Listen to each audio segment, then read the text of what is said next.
చిన్ని ఒంటరిగా ఉండి చాలా బాధపడుతూ ఏడుస్తూ ఉంటుంది. అది చూసి చిన్నమ్మ అయితే ఏమైంది చిన్ని, ఎందుకు అంత బాధపడుతున్నావు, ఏమైంది, ఎందుకు అలా ఉన్నావు అని చెప్పి అడుగుతూ ఉంటుంది. దాంతో అక్కడ ఉన్న చిన్ని ఇలా అంటూ ఉంటుంది, ఏంటి నానమ్మ, ఎప్పుడూ కూడా అమ్మని జైల్లో వాళ్ళు ఎంత బాధ పెట్టేవారో నాకు తెలుసు.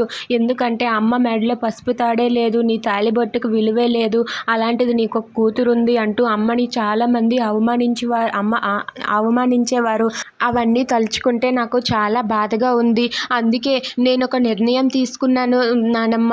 ఏంటంటే అమ్మకి నాన్నకి మళ్ళీ పెళ్లి జరిపించాలనుకుంటున్నాను అని చెప్పి అంటుంది. అది వినగానే అక్కడ ఉన్న వాళ్ళ చిన్నమ్మ చాలా సంతోషిస్తుంది. ఇక బాలరాజు అలాగే కావేరి వాళ్ళిద్దరికీ కూడా మళ్ళీ పెళ్లి జరిపిస్తుంది.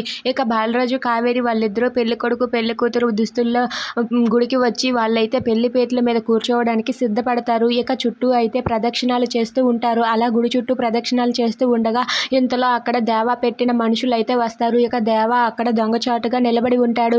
ఇక అక్కడ ఉన్న దేవా పెట్టిన రౌడీలు బాలరాజుని చంపాలని అయితే ప్రయత్నిస్తారు. ఇక అక్కడ ఉన్న బాలరాజు అలాగే కావేరి వాళ్ళిద్దరూ కూడా అలా గుడి చుట్టూ ప్రదక్షిణాలు చేస్తూ ఉంటే కావేరి బాలరాజుతో ఇలా అంటూ ఉంటుంది, ఇప్పుడు నీకు ఎలా ఉంది, బాగానే ఉంది కదా అని చెప్పి అడుగుతూ ఉంటుంది. దాంతో బాలరాజు అయితే నేను బాగానే ఉన్నాను కావేరి అని చెప్పి అంటాడు.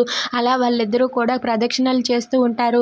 ఇక కావేరి ఒకసారి చిన్ని దగ్గరికి వెళ్తుంది. వెళ్ళేసరికి ఇంతలో రౌడీ వచ్చి బాలరాజుని పొడవబోతాడు.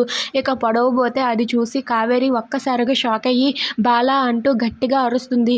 అరిచేసరికి అక్కడ ఉన్న బాలరాజు రౌడీ తన కడుపులో పొడవకుండా కత్తిని కడుపులో పొడవకుండా తన చేతితో అడ్డుకుంటాడు. అడ్డుకునేసరికి బాలరాజు బ్లడ్ వచ్చి కావేరి నుదుటిన పడుతుంది. అది చూసి కావేరి షాక్ అవుతుంది. Please subscribe.